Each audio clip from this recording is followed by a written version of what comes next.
Good evening. In this session, we will discuss again the transportation in plants. The basic aspect of the transportation in plant we have already covered, and in the last video we saw that what are the basic of these transportations in plants. Now we will discuss about the transportations of both the xylem or the water transportation as well as the transportations of the food also. So in water type of the transportations, or we say that happens through xylem, we will study about translocations, the means of the diffusion and the facilitated diffusions, and the different types of diffusions as well as their features.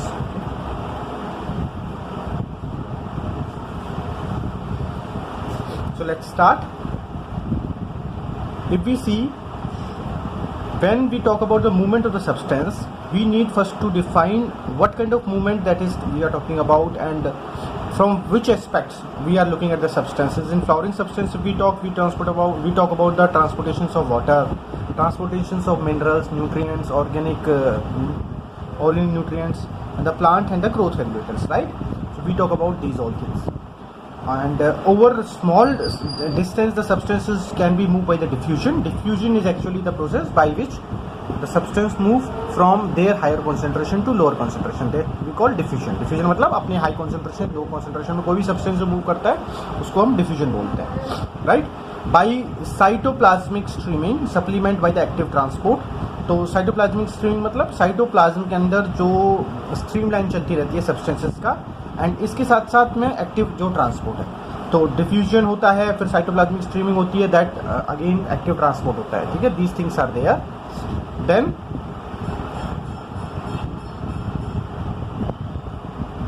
बेटा हिल रहा है कुछ ज़्यादा करना एक बार. Transportation over large distances proceed through the vascular system. Vascular system मतलब हमारे प्लांट्स के अंदर क्या होता है, जितने भी प्लांट्स हैं उनके अंदर, इवन एंजियोस्पर्म के अंदर ये चीज़ बहुत अच्छे से है, उनके अंदर एक वेल डिफाइंड सिस्टम होता है जो मूवमेंट करता है सब्सटेंसेस की. ठीक है, जिसको हम कह देते हैं वस्कुलर सिस्टम. ओके, तो प्लांट्स के अंदर एक वस्कुलर सिस्टम होता है जो प्लांट सब्सटेंसेस की मूवमेंट करता है. वस्कुलर मतलब वेसल्स का सिस्टम होता है. इसके अंदर होते हैं xylem as well as the phloem. दो पार्ट है, xylem as well as the phloem. So what is translocations? Translocation is transport over the large distances that proceed through the vascular system is called translocation. Trans मतलब एक जगह से दूसरी जगह, और location मतलब उसकी पोजीशन चेंज हो जाना. ठीक है, so this is the basics just we are studying on the first page of this chapter, that is transportation in plants. Then an important aspect that need to consider is the directions of the transport. किस direction में transport होगा. in the rooted plant the transportation in xylem of the water and mineral. Xylem किसका transport करता है जी? Water और mineral का, दोनों का. जाइलम किसका ट्रांसपोर्ट करता है? वाटर और मिनरल्स का. ठीक है, तो जाइलम जो ट्रांसपोर्ट करता है वाटर एंड मिनरल का ट्रांसपोर्ट करता है, इज स्पेशली यूनिडायरेक्शनल. जाइलम के अंदर हमेशा चीज़ें एक ही डायरेक्शन के अंदर जाती हैं, एंड ये भी हमेशा टॉप की तरफ जाता है, फ्रॉम द बॉटम, रूट से स्टेम की तरफ. जाइलम के अंदर जो वाटर का ट्रांसपोर्ट होगा that will be from the root to stem.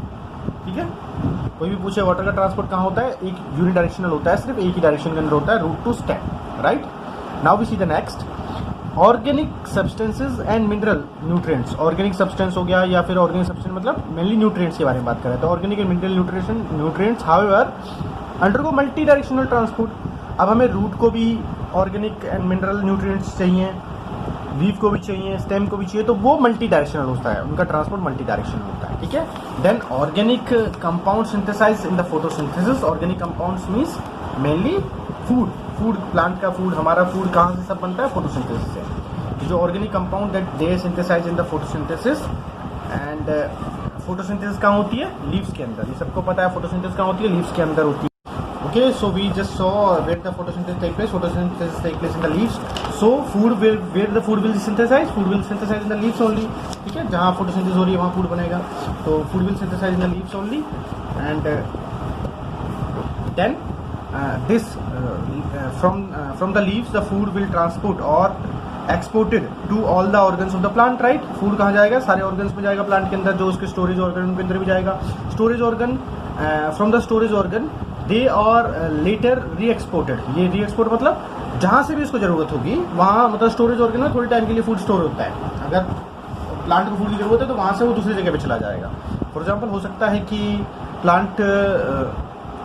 Plant ने फूड बनाया लीव्स में, ठीक है, हो सकता है कि ऐसा होता है प्लांट ने फूड नहीं बनाया लीव्स के अंदर, फिर वो लीव्स से कहाँ गया बेटा, वो गया स्टोरेज ऑर्गन। वो हो सकता है रूट हो सकता है फ्रूट हो सकता है स्टेम हो, तो फिर वहाँ से फूड चला जाएगा किसके अंदर, वो फूड चला जाएगा in the respective storage organ. From that storage organ that food will go to the plant part where that is desire और नीडेड और required.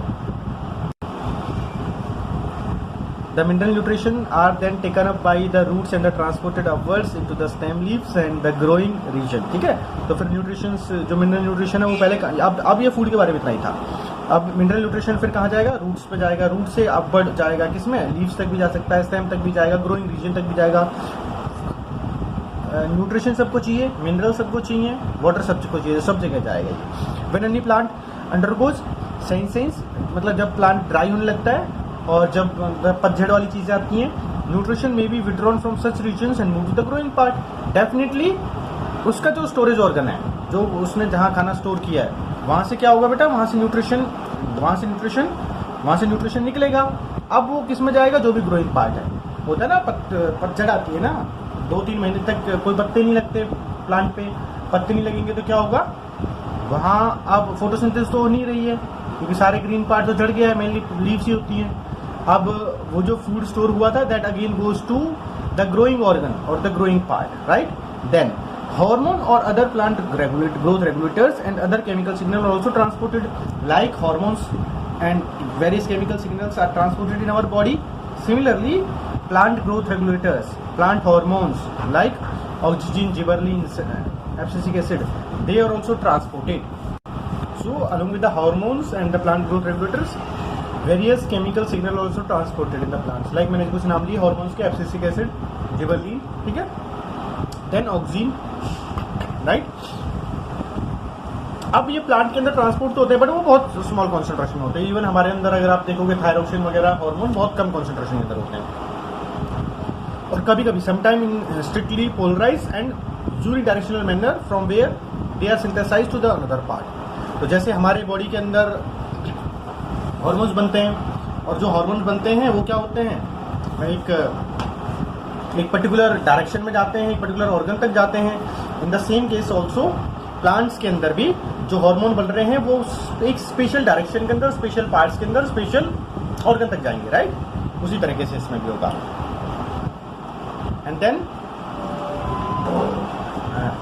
Like in the flowering part, like we सी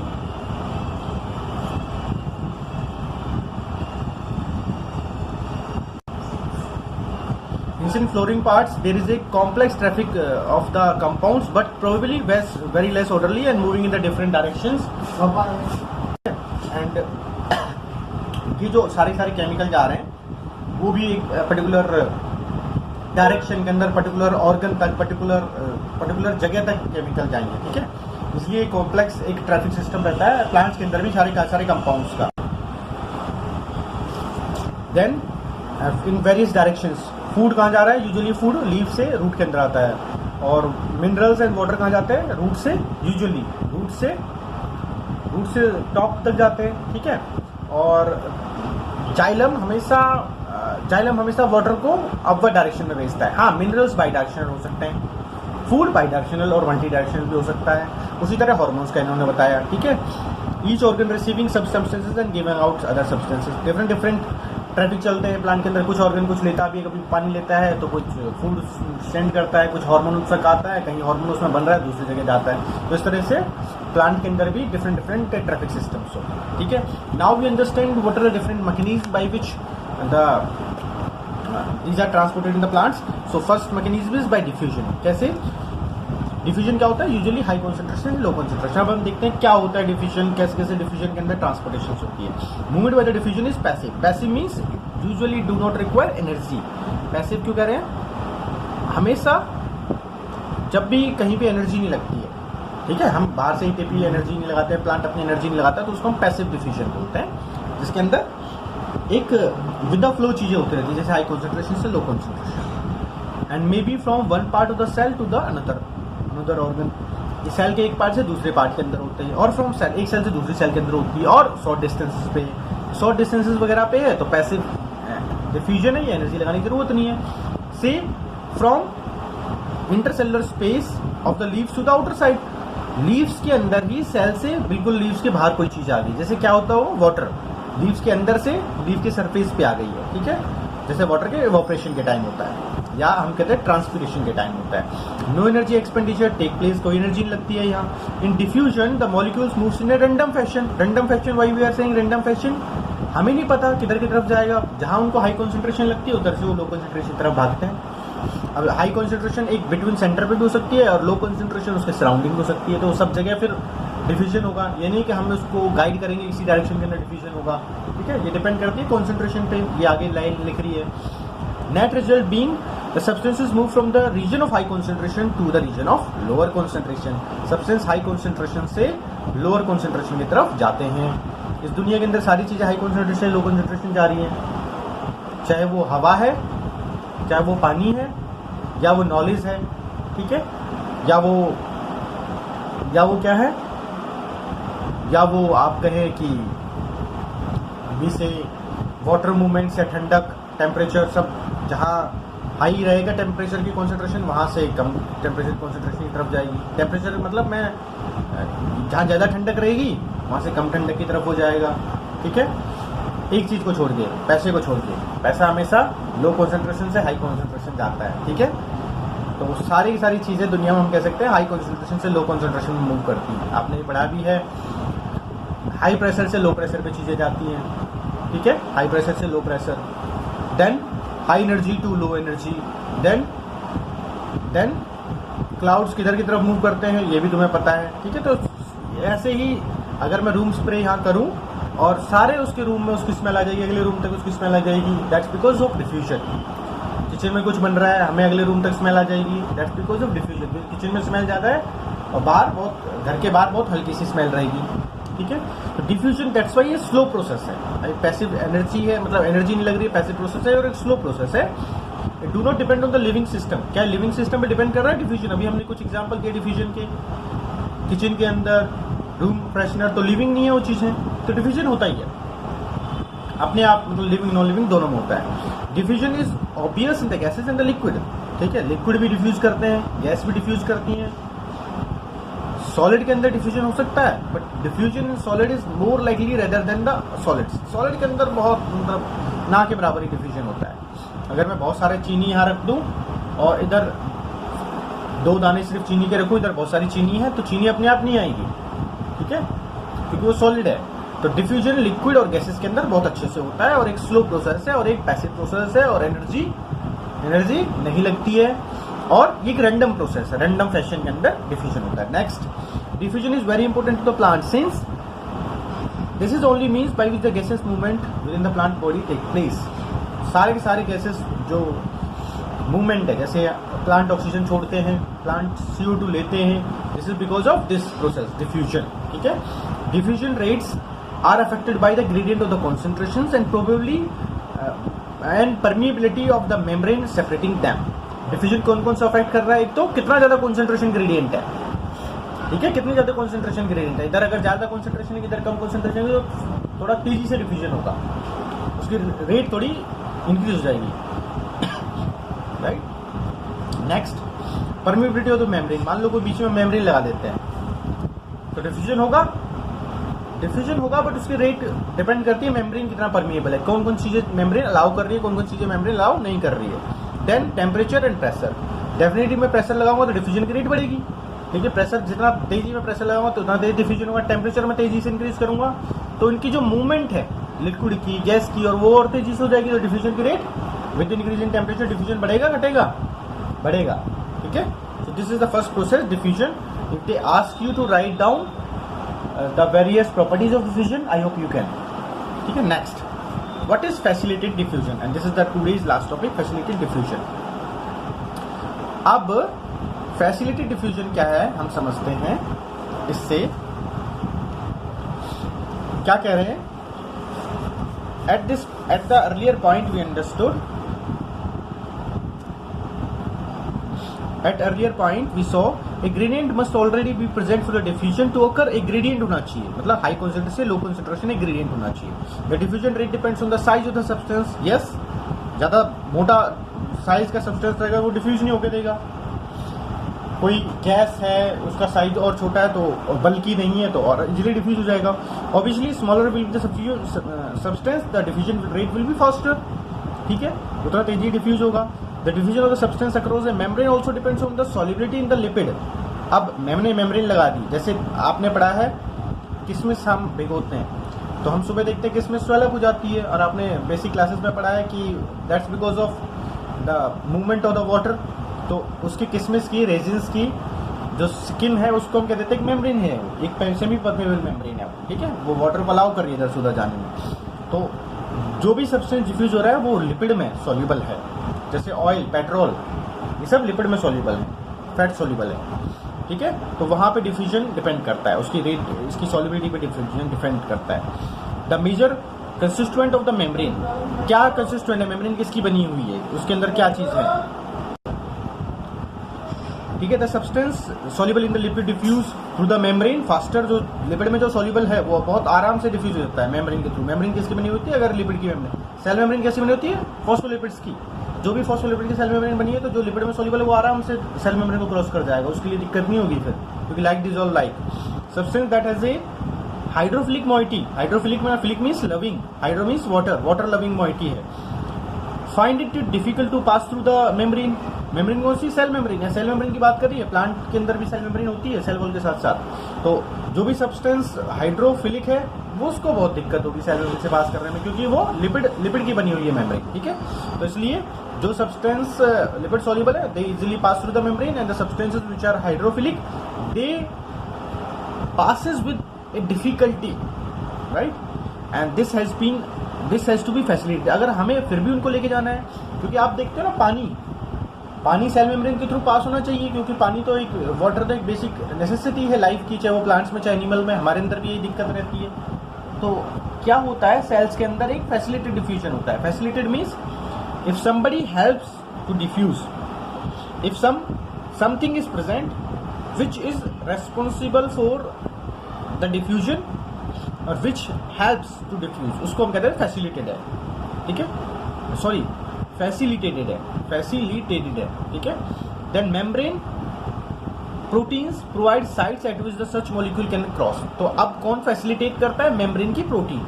कौन करेगा, membrane की protein. हमने पढ़ा कि cell membrane is made up of the proteins. There are various proteins, extrinsic protein, intrinsic protein. Now if you study detail about these proteins helps in transportations also. So that type of diffusion we call facilitated diffusion. Okay, so the cell membrane helps in the diffusion because the substances can pass through or pass across the membrane. Membrane के इधर भी, membrane के उधर भी, उसको कहते हैं across, pass across.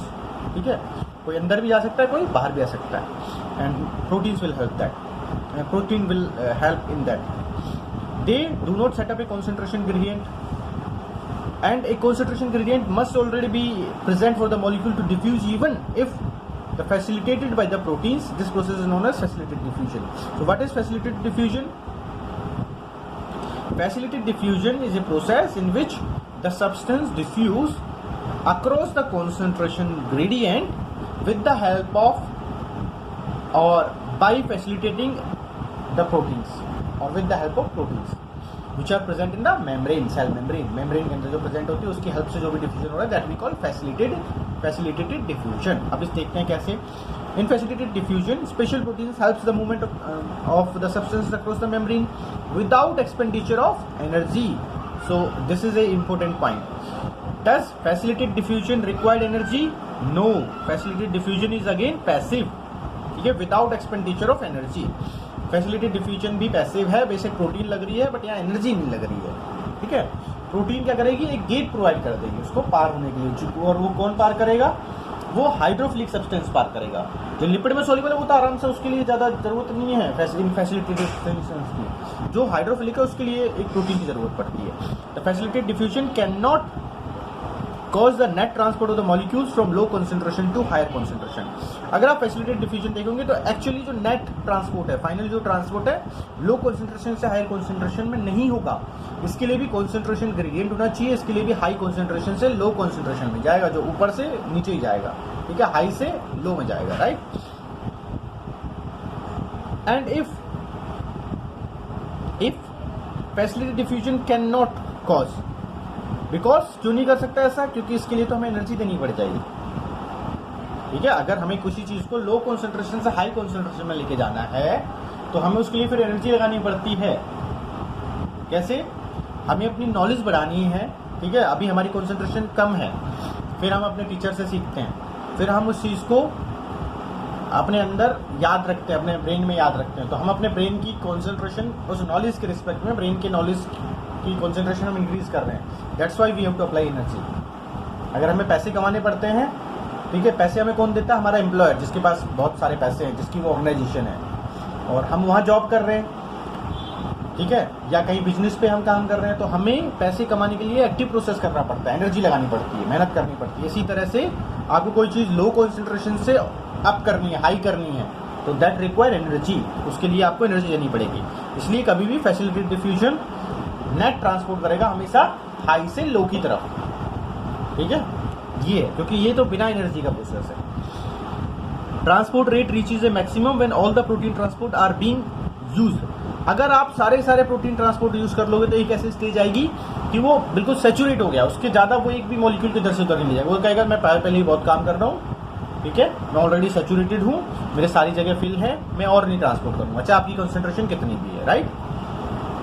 Okay, now we see the next, the facilitated diffusion is very specific, ठीक है, this type of diffusion is very specific. Now if we just see, it allows cells to select substances for uptake. Definitely cells allow करता है cells को कि यही चीज़ लेनी है, मेरे को सब चीज़ में इंटरेस्ट नहीं है, मेरे को इस चीज़ को ही आप अपटेक करो, इसको ही पकड़ो, इसी को लो। And this it is a sensitive to inhibitors which react with the proteins side chain. तो इनिबिटर्स क्या करेंगे? उस चीज़ को रोक देंगे। तो अगर आप किसी चीज़ को ट्रांसपोर्ट नहीं करना चाहते हो तो आप इनिबिटर डाल दो। इनिबिटर क्या करेगा? जो प्रोटीन की चेन है उसके साथ रिएक्ट करेगा, उसको स्टॉप कर देगा, ठीक है। Now if we see the diagram of the facilitated diffusion, this is the cell membrane, और we can say the membrane, outer membrane, और जो बनी होती है फॉस्फोलिपिड्स की, ठीक है, राइट, क्योंकि अंदर ये सारा लिपिड भरा होता है। एंड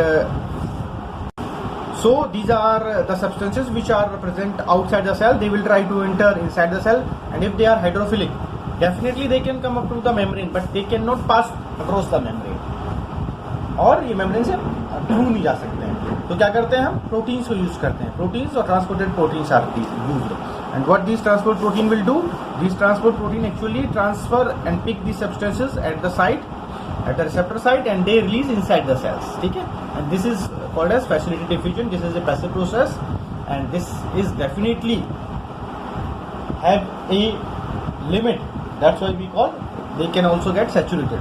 एक टाइम पे एक ही मॉलिक्यूल दिखा सकता है, अगर इस डायग्राम की रिप्रेजेंटेशन की बात करें एनसीईआरटी से, तो एक टाइम पे एक ही लिमिट को, एक ही मॉलिक्यूल को पिक करके अंदर अलाउ कर सकता है। That's why they have the limit, ठीक है। The next class we will study about the proteins which transport different molecules, simple water also, and we will see their examples and their activities. That's it for the day. Wait for the next video. Thank you.